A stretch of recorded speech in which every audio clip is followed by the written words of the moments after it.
My daughter and I recently set up a table at a local Christmas market to sell some numismatic coin collecting supplies and other coins, currency, bullion that we had put together.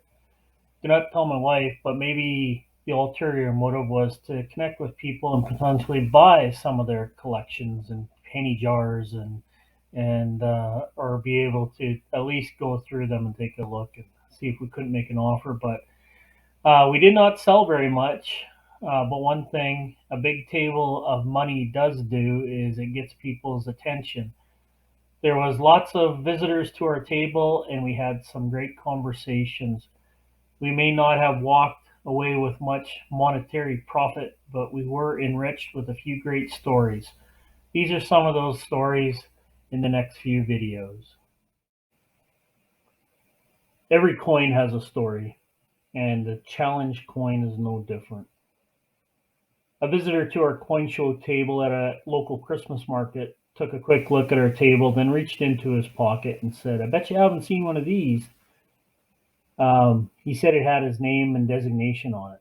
He went to explain that it was a Royal Canadian Air Force Pararescue Challenge coin. The coin, as shown in the slide, had the gentleman's name, designation, and ID number on it. The coin also displays the phrase, "that others may live." And I thought, wow, that is powerful. And that is what inspired me to learn more about this coin and its story. What is a challenge coin? Although the challenge coin is something that few people know about, these coins are very symbolic and meaningful among those who receive them. Many traditions have helped to build camaraderie among military personnel over the years. However, carrying challenge coin is one of the most well respected ones. Challenge coins are usually made of nickel, copper, or pewter and feature various finishes. Some feature simple designs, whereas other are elaborate and elaborate shapes and come in all different kind of colors. It's not completely clear exactly where the challenge coin tradition came from. However, we do know that military service and coins go back further than the modern age, possibly all the way back to ancient Roman times. In Rome, soldiers excelled in battle one day. They would receive their typical day's wages along with a separate bonus coin each. According to some accounts, these bonus coins were specially minted, featuring the marks of their legions from which they came. As a result, some soldiers apparently kept their coins and mementos instead of spending them on wine and women, and they're showing up nowadays in our ancient coin collections.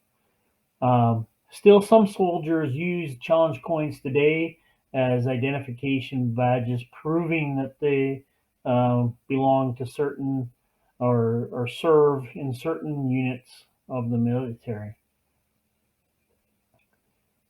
A tradition which its origins back to World War One, military challenge coins have increased the morale and team unity among soldiers in multiple branches of the armed forces across the world.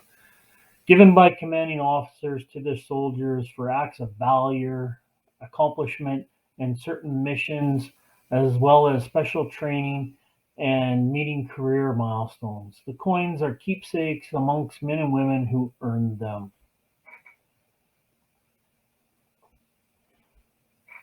There's one story, well known story perhaps, about the emergence of a challenge coin dating back to the First World War. At the time, a rich officer gave his men bronze medallions featuring the insignia of their flying squadron.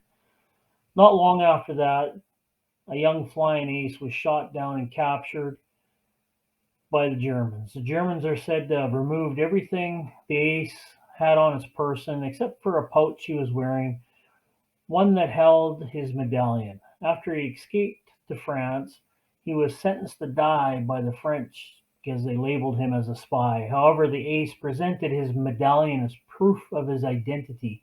One of the French soldiers recognized the insignia on the coin, and France delayed the ace's execution. After his identity was confirmed, the ace was returned to his flying unit. Later, holes were drilled in these types of medallions so that the military men could place them around their neck rather than carrying them in pouches. Kind of sounds like the beginnings of a dog tag to me. Then that's kind of where the coin come from, and where did the challenge come from? Um, it could be as honorable as the fact that you've taken to the challenge of serving your country and your fellow man, uh, or it could be as simple as the story about after the Second World War, Americans stationed in Germany began to conduct Pfennig checks, or checks for low-denomination German coins. If you could not produce this coin when somebody called a check, you could have to buy the beers. Uh, this Pfennig check later evolved into a unit medallion check, with unit members slamming their medallion down on the bar, and any member who couldn't produce their medallion ended up purchasing everybody a round of beer. Meanwhile, if everyone could present their medallion, then the challenger was the one who had to um, buy the drinks.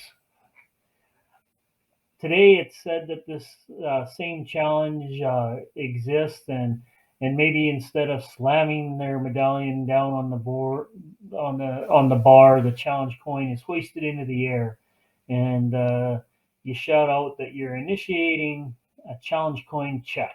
So you're challenging everybody in your unit. You could also accidentally initiate this check if you inadvertently drop your coin or show your coin, and somebody sees it. They can say, "Oh, you're challenging, or you're initiating a challenge coin check." Um, in addition, to succeed in a challenge, you must have your challenge coin within arm's reach, so on your person. And if you don't, well, tough luck. Now, naturally, you may refuse to buy drinks for everyone in the bar, but then you lose the challenge. And this is a detestable crime, one that may require you to return your coin to whoever issued it to you. Uh,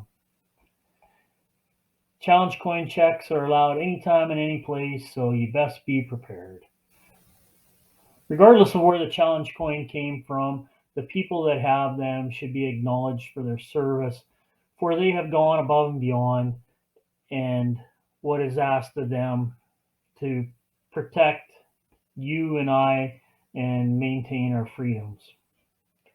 So, a brief little story about where the challenge coin came from.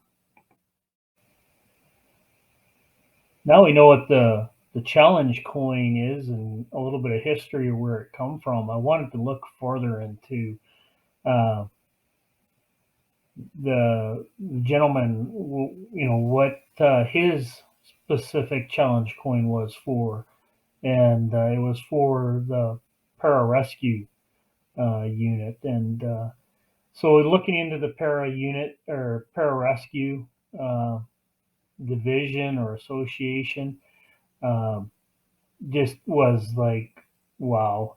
Um, they're quite a group of individuals. These are the people that come and save you or save.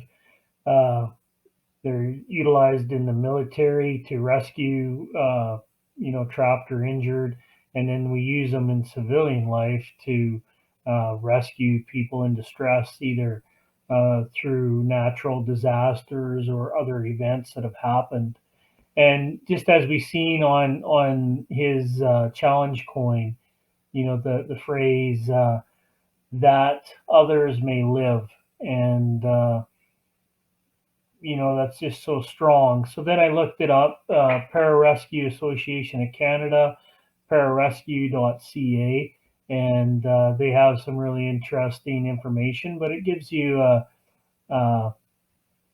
an insight into what they are. And one of the things is their pledge: without regard for my personal comfort or my self advancement, to the best of my abilities and the limits of my physical and physiological endurance, I solemnly pledge to make every effort to return to safety those victims of disaster entrusted to my care by the assignment of my mission to which I have consented. These things I shall do that others may live. And chokes you up a little bit. And, to have run into somebody that was actually one of these people that volunteered to do this type of work. And, very, very humbling for sure. So, a little overview. The Search and Rescue Technician, or SARS Tech, is part of a group of elite, highly trained rescue specialists who provide on scene medical aid and extraction from some of the harshest and most remote areas of Canada. They are military aircrew who deploy from rotary or fixed wing aircraft in any environment or climatic condition. They will locate and penetrate the site and treat and evacuate the casualties. SARS operations may require parachuting, mountaineering, hiking, swimming, scuba diving. Sometimes these operations are conducted in adverse conditions. And you're like, yeah, no kidding, eh? And just wow, the type of people that these are to be able to do that is just incredible. Some of the working conditions for SARS techs generally work in teams of two and operate under all Canadian climate, high altitude and Arctic and terrain, land, air, and sea conditions. Or any given day, the SARS tech could find themselves 200 miles out to sea, hoisting a casualty off a sailboat, parachuting at night into a high Arctic to save a stranded individual, rescuing a fisherman in an overturned fishing boat, clinging to perilous close to the edge of glacier crevasse, or conducting a mountain rescue of a fallen climber. And those are just the civilian interventions that they do. They're also members of the military, so in combat, they would perform the same or similar type duties. So uh, they're again quite an honor to meet that gentleman, and all stem from a coin, and a coin that he was quite proud to have, a challenge coin, and um, another great coin story to share with you.